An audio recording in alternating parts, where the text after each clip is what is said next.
Russia's brutal, full-scale invasion of Ukraine on the 24th of February 2022 shocked the world. It was a shock because it was the first time one European country had invaded another European country for 3/4 of a century. We thought we'd finished with that after the Second World War, and here we were once again facing a scenario that we'd hoped and thought we would never face again. The invasion demanded an immediate response from NATO and allies. We began to focus intensively on NATO's response, looking at ways to support Ukraine, but also looking at our own deterrence and defence to make sure that we were able to protect ourselves better. Since then, NATO allies have provided unprecedented levels of support to Ukraine. NATO stands with and supports Ukraine, today and in the years to come, not only because we share common values, but because our security is interlinked. We all support your sovereignty, your security, and your pursuit of peace. It's a question of moral obligation that we support another European country which is being brutally attacked by its neighbour, and we need to do everything that we can to help them. If we let Russia get away with this attack on Ukraine, who knows what conclusions it will draw about what it can do in the future.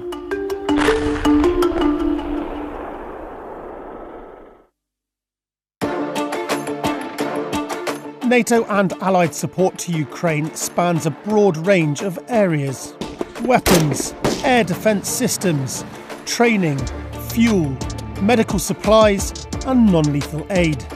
For 2026 alone, allies pledged €70 billion in military equipment, assistance and training, and they will pledge at least the equivalent for 2027.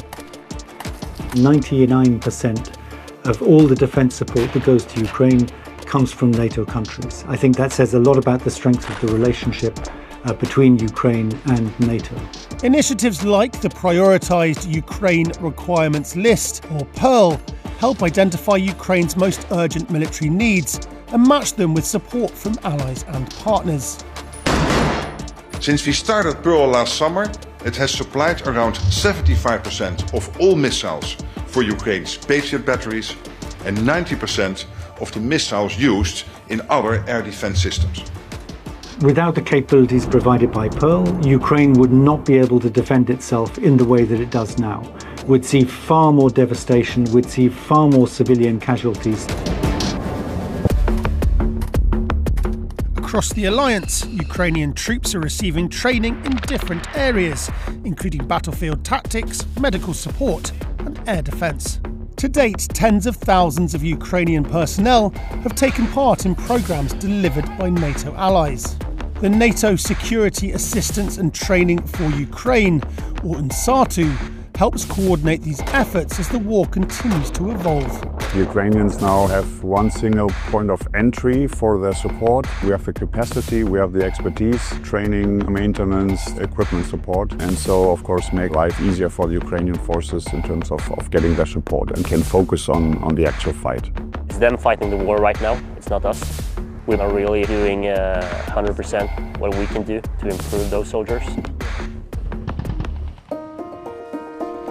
NATO's support extends beyond the battlefield. Through its representation to Ukraine, NATO works closely with Ukrainian authorities, allies and partners to coordinate assistance and support reform efforts. The NATO-Ukraine Council also provides a forum for NATO allies and Ukraine to meet as equal participants for consultation.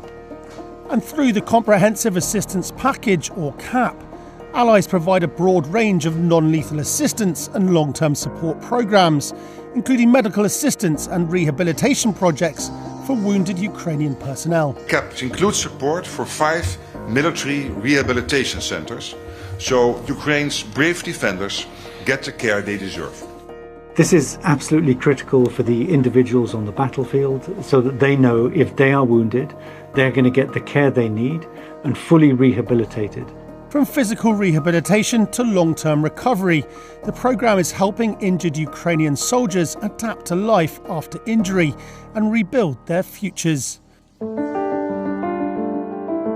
But NATO's support for Ukraine is far from a one-way exchange. The Joint Analysis, Training and Education Centre, or JTEC, brings NATO and Ukrainian personnel together to identify lessons from the battlefield and apply them to future operations and strategy.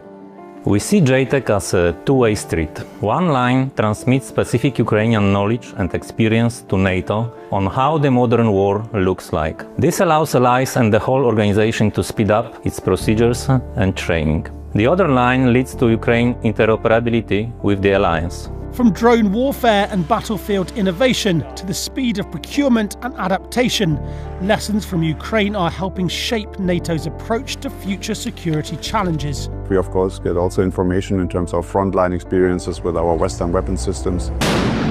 We as Western forces need to identify, of course, and learn these lessons, because this will be crucial for us in the future. European and NATO governments and European and NATO populations as well understand that this is a long-term struggle for Ukraine and that Ukraine needs our support. It's more than just the security of Ukraine, it's the security of all the population of Europe, and we need to make sure that we get it right.